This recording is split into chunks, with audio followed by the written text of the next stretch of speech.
Hello people, welcome back to my channel. Today on what I am grateful for, I am going to be gisting you about my experience when I was in the NYSC camp. I experienced some favors that these kind of favors are not common, so you want to see this video to the end. I was posted to Katsina. It was such a long journey from where I was living. I was in Akure, then I was posted to Katsina. I'd gotten to Katsina. Let me cut the long story short. I got to camp. It happened that I forgot my ATM card in Akure, so I needed to always go out of camp to withdraw money in the bank. I couldn't eat food from camp, okay? I am kind of picky when it comes to food, especially food that I'm not outside food. I'm not so adventurous when it comes to food, so I wasn't eating in the dining hall, so I had to always buy food. So whenever I ran out of money, not like I had plenty of money in my bank account, but the little I had, I was always having to withdraw. Whenever they send money to me, I would have to go withdraw. So it happened that before I left Akure, I planned to redeploy, okay? Not because I was feeling Katsina would not be safe for me, but for some reasons, I felt it would be selfish of me not to plan to redeploy. So I planned to redeploy. Meanwhile, I started praying about my NYSC posting in my final year. I told God, because I had prayed so much that my mind was settled that anywhere, wherever I was posted, I would stay back there. So when it happened that I was posted to Katsina, I'm like, God, Katsina, I had planned to stay back, but for some reasons, I plan to redeploy also. Reasons that are very legit, okay? So on getting to camp now, I joined NCCF fellowship, okay? So I used to go like every evening. It was such a good and awesome time that I missed so much. So maybe because it's in the north, pastors that always came to preach, they were always preaching about staying back, encouraging people that this is where God will have them stay. So this preaching was always getting to me that I had planned to stay, to run back. So I was always praying. After the service, I would pray, I would cry to God, God, would you like that I stay back, or would you want me to redeploy? What do you want me to do? I did not hear anything. I will pray before I sleep. I'll wake up in the minute, I'll pray. I even called some people, please pray with me. I'm really confused. Should I stay back? Should I go back? Should I stay back? Should I go back? Long story cut short, it happened that when they were giving form for redeployment, I took one, but I didn't feel, because I was waiting for a response from God. God, should I stay back? Should I go? Should I stay back? Should I go? But I eventually filled it, and I had to attach my reasons for wanting to go back. Then I submitted. Let's close that for now. So one of those days I was going out of camp to withdraw money. I had to go through the camp director. The camp director would have to sign exit for me to go out of camp. Then when I'm back, I would have to report to him again. So I think I had done that the first time. So the second time now that I went to meet the camp director, and I had submitted that redeployment form. So the second time I went out of camp, as camp director was signing the exit for me, and I asked him, I said, sir, is it possible to retrieve your redeployment form? I had submitted it at this time. Excuse me. I had submitted it at this time, so I was asking, is it possible to retrieve it? So I was not like, really, Esther, you don't want to go back again? I said, yes. He said, okay, as soon as you get back from the bank, see me. So when I got back and I saw him, he said the person in charge, and camp director is the director of camp, the super head, camp commandant, camp director. Those are the heads of the officers and officials in camp. So as soon as I got back, I met him. He said the person that was in charge of the redeployment procedures was not on seat, that I should he will call me when he's around.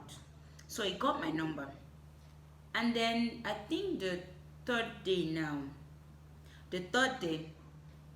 camp director called me to come to his office to come and do the necessary things to, because I had to like go through some other procedures to retrieve my phone.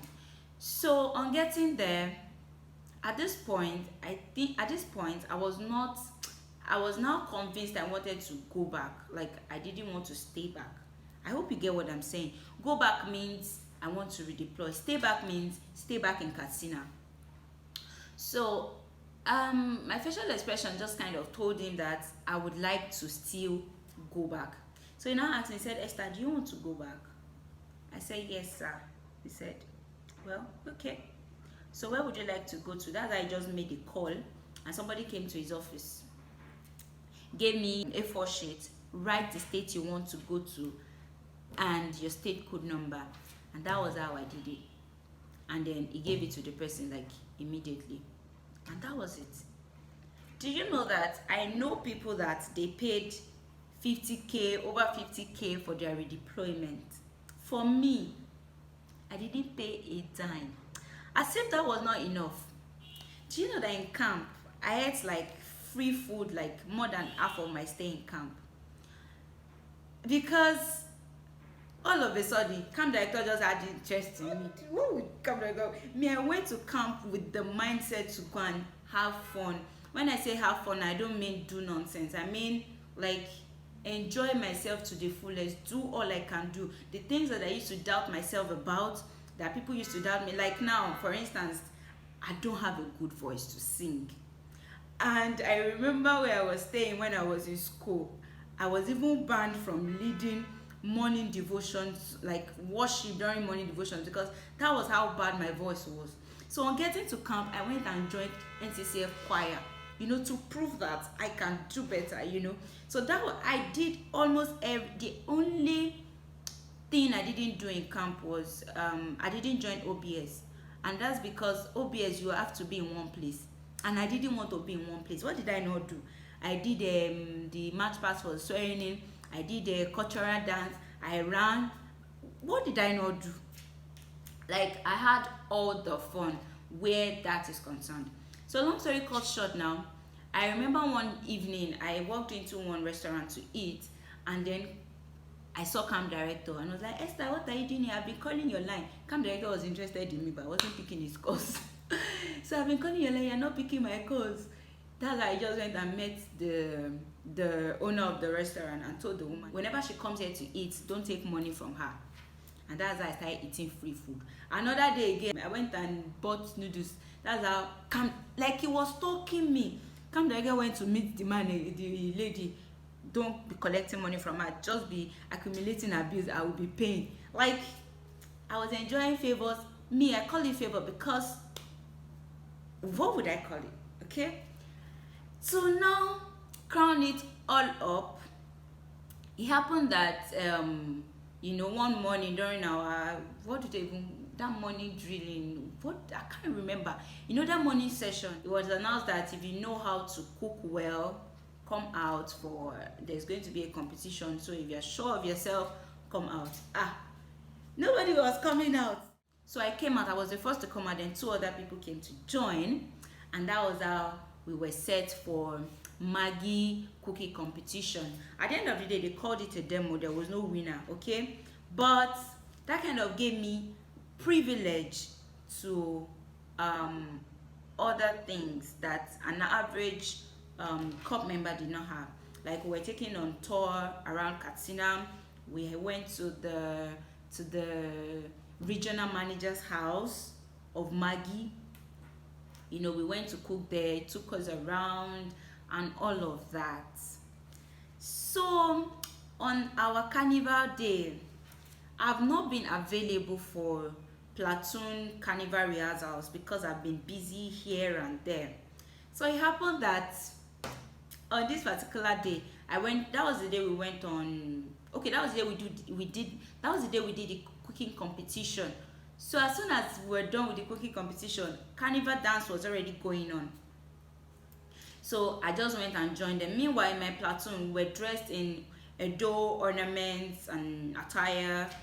But because I was cooking, I was dressed in just sneakers, jeans, and shirts. So I went and joined them that way. So I was like looking odd. I was like the odd one out. Everybody was dressed in the odd ornaments. I was dressed in, you know. So I just collected one of the ornaments. Let me just wear it on my shirts. And I was just having fun, jejely, dancing. I didn't even know the song because I was not available for rehearsals. But they were just singing Agami so Edo, Kiniko, Kiniko.